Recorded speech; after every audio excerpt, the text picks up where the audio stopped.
I didn't go into genetics to make money. I didn't go into genetics to start a company. I went into genetics because I understood the power.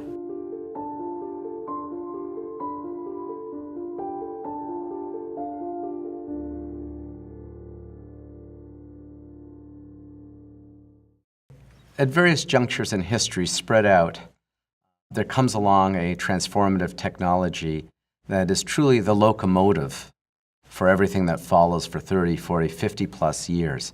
And whether that's the Green Revolution, or the Industrial Revolution, or most recently, the Information Technology Revolution. And the next revolution is really the genetic revolution. Genetics is, in fact, information, and what we're doing is information technology. The Book of Life for animals, and for us, for that matter, is about 3 billion letters. 4 different letters, A, G, T, and C. We've been able for a decade to read the genome, but we weren't able to do anything about it.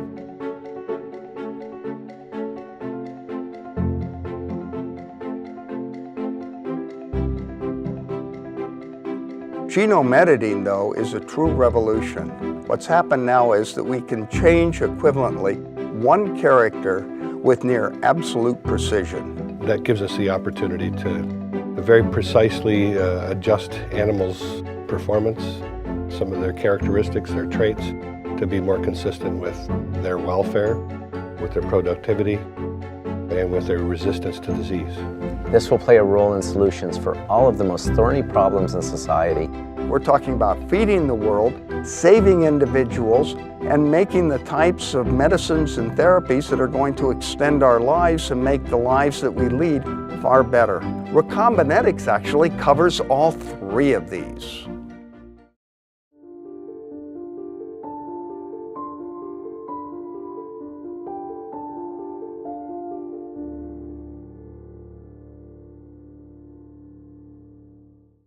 Well, developing a drug is very expensive.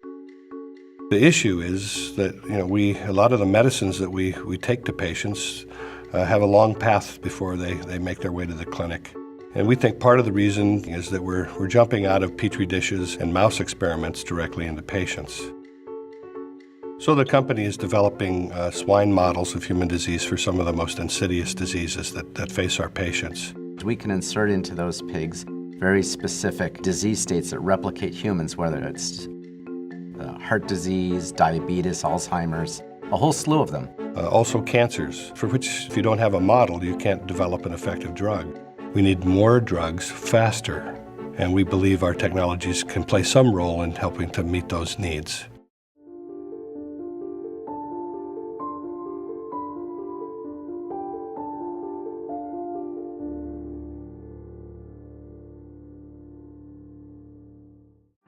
Well, we're people, and we care about people. I know there's 1 billion people that are starving already every year. We have another 3 billion people coming by 2050, and we've somehow got to figure out how to feed them. That's a stunning problem to be facing. The parts of the world that are going to have the biggest population growth are actually some of the most difficult places to grow animals. The feed source is not that great. There's a lot of potential diseases, and it's really hot. So hot that actually animals die. And so what we do is we're deploying that technology in livestock. One of the researchers at Recombinetics discovered a variation that makes some animals do a lot better than others in the heat. And you can tell. Unlike their normal counterparts, which are up to their neck in a pool trying to keep cool, the animals that have that trait are just comfortable. They look like they're in the shade. And so having animals that are comfortable in the heat or having animals that are disease resistant, those are the kinds of targets we're focused on.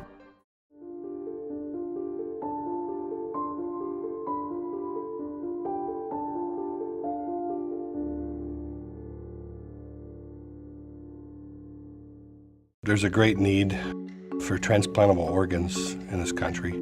22 people a day die on the waiting list from the lack of a transplantable organ. We've essentially brought these technologies together to potentially provide a platform for the growth of the patient's own organ in the context of a pig. And so when they're extracted from the pig and provided to the patient, it's expected there won't be rejection. Within the next 5 years, we could be having therapeutic cells and tissues available for the research market first, and ultimately our hope is to be able to take them to the clinic. In Recombinetics, we're editing the book of life.